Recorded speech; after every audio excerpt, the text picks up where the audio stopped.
Doctor Jeffrey González, muchas gracias por la presentación. Parece que abre un panorama interesante en uno de los retos de no solo de la psiquiatría, como en algún momento se pensó, pero cuando uno ve los datos de la OPS, es suficientemente claro que los trastornos de ansiedad están a la orden del día, están en el médico general, en el médico de otras especialidades y obviamente nosotros los psiquiatras. En ese sentido, habría pues varias inquietudes, varias preguntas. Les quiero recordar a todos que a través del chat podemos tener las preguntas que ustedes tengan, pero yo aprovecho pues mi posición de, de coordinador y para abrir algunas inquietudes. Eh, aquí no tengo una. ¿Qué opinión tienen del quietud en niños? No sé qué será. Para los trastornos del sueño, las personas que hacemos turnos, eh, los colegas, y bueno, y no solo los colegas, cuántas personas no tienen que hacer turnos en otras disciplinas, en otras áreas. ¿Cuál es su experiencia, doctor Bolaños, con el cannabidiol? Pues es una excelente pregunta la que hace el colega, porque pues definitivamente, así como dice el doctor Córdoba, no solamente es en medicina, sino en enfermería, en conductores, en una serie de profesiones que tenemos a veces que hacer turnos. A pesar de que el cannabidiol pudiera modificar y mejorar de cierta manera el insomnio, yo creo que las personas que tienen trabajos por turnos tienen una limitación grande y es la inversión de la fase de ciclo sueño-vigilia. Y a veces esa inversión de la fase de ciclo sueño-vigilia pues hace que la limitación sea persistente y por lo tanto las personas pues ya no duermen en el horario habitual, sino que tienen que acostumbrarse a dormir en el momento en que puedan, a veces en la mañana, a veces en la tarde, y obviamente regresar a trabajar y regresar a tener sus labores en la noche cuando así lo hacen. No existe una recomendación vigente hasta el momento de usar cannabidiol para ese tipo o ese grupo de personas, pero si lo vemos como una hipótesis, quizá el cannabidiol pudiera ser un modulador del reloj biológico y asociado a unas estrategias adecuadas de cambio en los horarios o por lo menos en inducir de alguna manera un sueño mejor, más modulado o más habitual, pues sería una herramienta que podría tener cierta cabida. Sí, surge aquí, obviamente, otra pregunta. La anterior pregunta era de la doctora Laura Arango, a quien saludamos desde acá. Y surge otra pregunta que obviamente para quienes estamos en la práctica diaria es ¿cuál es la dosis recomendada de cannabidiol? Y como bien lo sabes tú por la práctica cotidiana, muchas veces asociamos medicamentos con cuáles estarían indicadas, esa parte mía, con cuál se podría asociar cannabidiol, Neviot, y con cuáles no, habría una contraindicación absoluta. Bueno, si quieren, yo asumo esa pregunta. Como ya les dije en mi exposición, las dosis aún siguen siendo una deuda que nos debe la medicina basada en la evidencia. Las dosis que yo les traigo ahí son dosis aprobadas por la FDA y de recomendación en niños.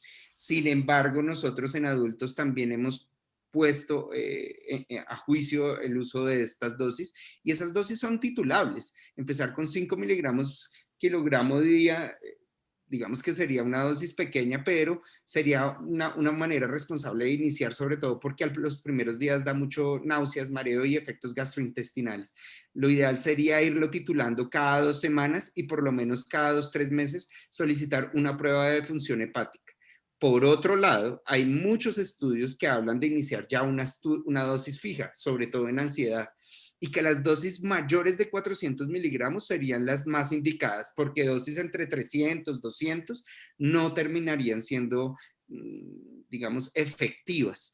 Pero insisto, es una gran deuda que todavía tenemos que prestarle atención. Esa dosis de 400 que yo les hablo son 400 miligramos día, es decir, distribuir 200 miligramos en la mañana y 200 miligramos en la noche. Hay dosis de 600 miligramos, por ejemplo, en esquizofrenia, y se distribuyen también 300 miligramos en el día, 300 miligramos en la noche. Por otro lado, ¿con qué medicamentos no se deberían combinar?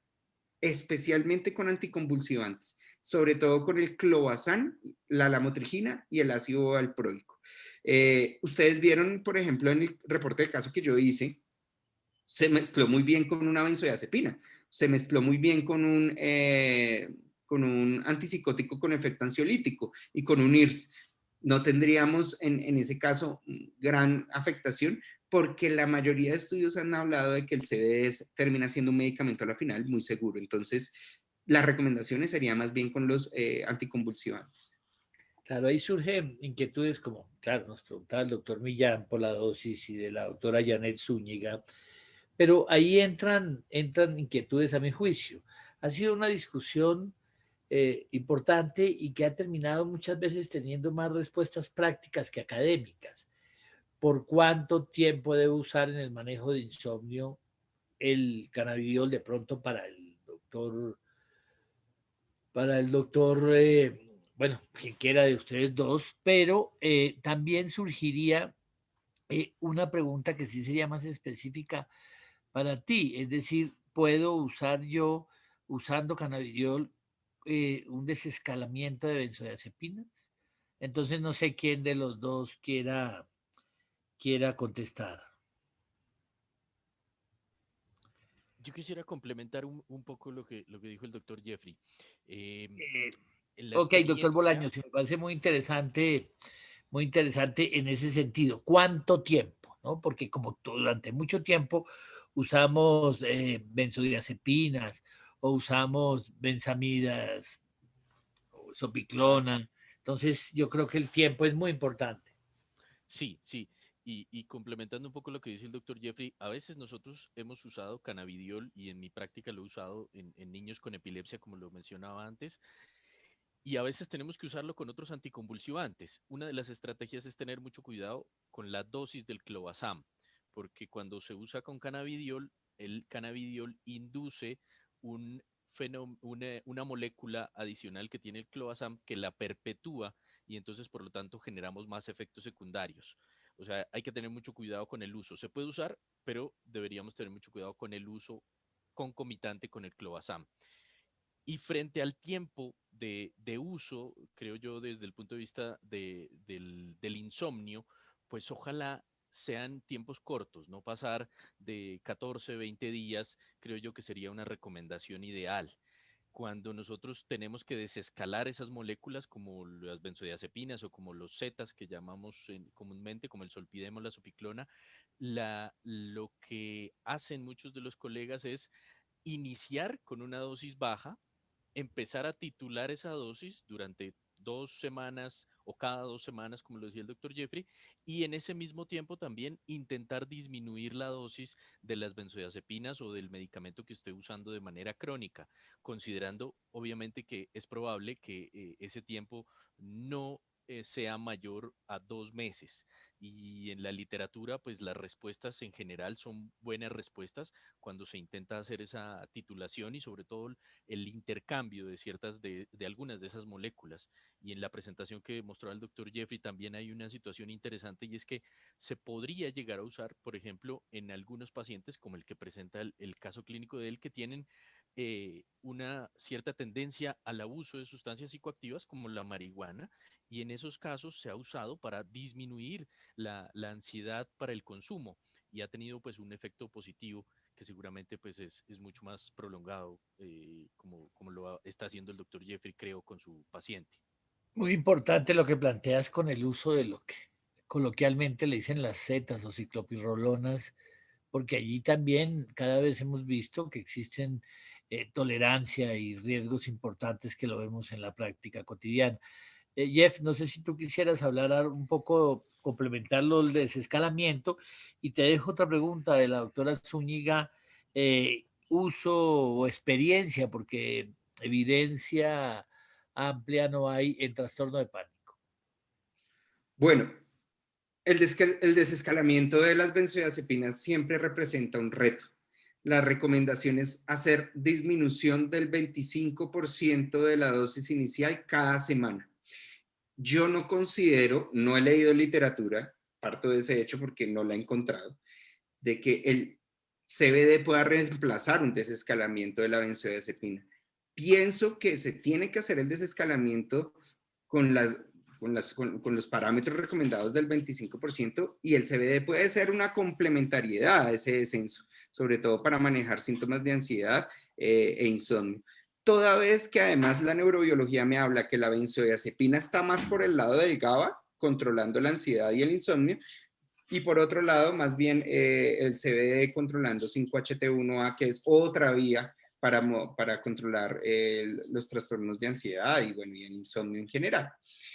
En trastorno de pánico, tenemos que tener claro que el trastorno de pánico es ese trastorno que se presenta en un rango de 10 minutos y genera una sensación inminente de muerte, salir corriendo, agitación, etc.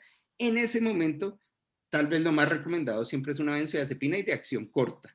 Yo creo que para la recurrencia de esos trastornos de pánico podría existir algún beneficio del CBD. Sin embargo, cuando se hablan de los estudios de trastorno de ansiedad, engloban todos los trastornos de ansiedad, no específicamente en los trastornos de pánico. Entonces, yo creo que para la inminencia del trastorno de pánico sigue siendo la evidencia 1A, una benzodiazepina de acción corta, pero para las recurrencias y el trastorno de ansiedad que pueda estar detrás, sí podría funcionar el CBD.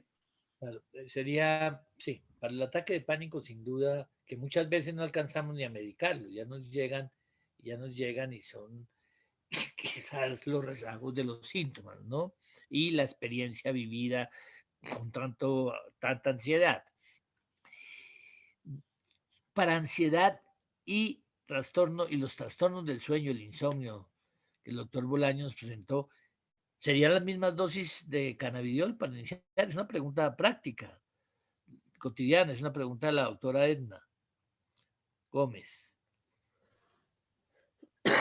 Es debatible, ¿no? Es debatible y creo que lo presentó muy bien el doctor Jeffrey, porque si bien estas dosis que usamos nosotros para fenómenos de epilepsia refractaria se han demostrado efectivas en el control de ese síntoma, es decir, en el control de las convulsiones, que puede ir desde 5 hasta 25 miligramos por kilo en la mayoría de los estudios, pero no hay contundencia a la hora de hablar de dosis específicas o dosis tope para insomnio. Aparentemente hay dosis muy bajas que no funcionan bien para insomnio, es decir, dosis menores a 5 miligramos por kilo no generan un impacto sobre el insomnio, mientras que sí, cuando tenemos una dosis alta, entre 30 a 50 miligramos por kilo, impacta mucho más el insomnio, es decir, mejora la latencia, mejora la cantidad de tiempo de sueño y se ha visto que en esas dosis es donde tiene mayor impacto. Eso puede ser generado o mejor explicado, ojalá, con el tiempo. Yo diría que quedarse con una dosis entre los 25 miligramos por kilo a 30 sería una dosis máxima que uno debe llegar, pero siempre recordar que en el cannabidiol hay que titular el medicamento, siempre hay que llevarlo de la dosis mínima con los menores efectos secundarios posible hasta la dosis máxima tolerable, consiguiendo la respuesta que se quiere. Pero ahí surge unas preguntas prácticas del doctor Montoya Concha. Es que si los 5 o 20 miligramos no serían una dosis muy baja, y quizás una pregunta de la práctica diaria, que al tener por las características de la vida media un uso, digamos, cada 12 horas, no habría somnolencia diurna. Sí, yo me atrevo a responder esto. Sí, y fue una recomendación en el consenso de expertos que nosotros realizamos el año pasado. Hay que advertirle al paciente que, así como el uso de otros hipnóticos, el uso de maquinaria pesada, el uso o la actividad que requiera amplia concentración del paciente, tiene que estar vigilada, sobre todo en las épocas de titulación. La idea también es llegar a una dosis que no genere la somnolencia diurna y que el paciente pueda tener una funcionalidad adecuada para su labor. Ya, para cerrar ya esta magnífica velada, reiterándole nuestra gratitud a los conferencistas, a los asistentes, a la Casa ProCaps, el uso de cannabidiol como monoterapia, los trastornos de ansiedad son distintos. Es que ahí yo creo que es importante que hacer una predicción sobre la ansiedad como síntoma y los trastornos de ansiedad. Entonces, como monoterapia en los trastornos de ansiedad podría ser, y yo no sé quién de los dos, si el doctor Bolaños o el doctor González, una última pregunta y es la experiencia en los pacientes oncológicos, en el dolor de los pacientes oncológicos. Pues digamos que en la práctica que ejerzo yo en el Hospital La Misericordia, pues tenemos muchos pacientes oncológicos, pero realmente son pocos los que han llegado a tener, digamos, tratamiento con cannabidiol de forma habitual. Lo que sí puedo decir es que en 2 o 3 casos que recuerdo con alguna exactitud, eran pacientes que tenían unos tumores que eran tumores del sistema nervioso central que no tenían posibilidad de ser resecados o tratados, y en ellos se le dio como opción, digamos, terapéutica paliativa, cannabidiol, y en 2 de ellos la respuesta fue positiva en 3 condiciones. En disminución del dolor, fue muy importante, en mejoría del apetito, que también fue bastante interesante eso, pero no fue tan contundente en otros aspectos que uno quisiera, pues como en la parte del control de ciertos síntomas adicionales a nivel de comportamiento, de sueño a veces. Pero existe en la literatura una amplia, digamos, descripción de eso, específicamente del dolor con cáncer y del tratamiento con cannabinoides. Yo no tengo experiencia, digamos que mi área no me permite ver este tipo de pacientes. Sin embargo, los estudios han mostrado que THC versus CBD, el THC tiene mucho más evidencia en dolor y dolor oncológico. El CBD también podría tener alguna injerencia en dolor. Ese receptor valinoide que les mostré en mi presentación también está involucrado en dolor y sobre todo también actuando en receptores CB2 que son moduladores de respuesta inmune y de inflamación. Sin embargo, no soy experto, no he revisado a profundidad el tema, pero eso sería lo que podría aportar. Muy bien, muchas gracias nuevamente. Ha sido muy enriquecedor, además de lo grato. Nuevamente la gratitud a la Casa Procaps por permitir estos espacios académicos y estoy seguro que será un tema que en la medida que se construya evidencia permitirá hablar en mayor detalle. Tengo entendido que están adelantando la posibilidad de construir datos más sólidos. Y creo que, como siempre, en estos procesos que empiezan, es importante registrar las experiencias y construir evidencia, que es lo que nos permite, como médicos, tener mayor tranquilidad y más seguridad para nuestros pacientes. Bien, una muy buena noche para todos y bueno, a descansar, creo que es hora. Muchas gracias a los doctores González y Bolaños por las magníficas presentaciones.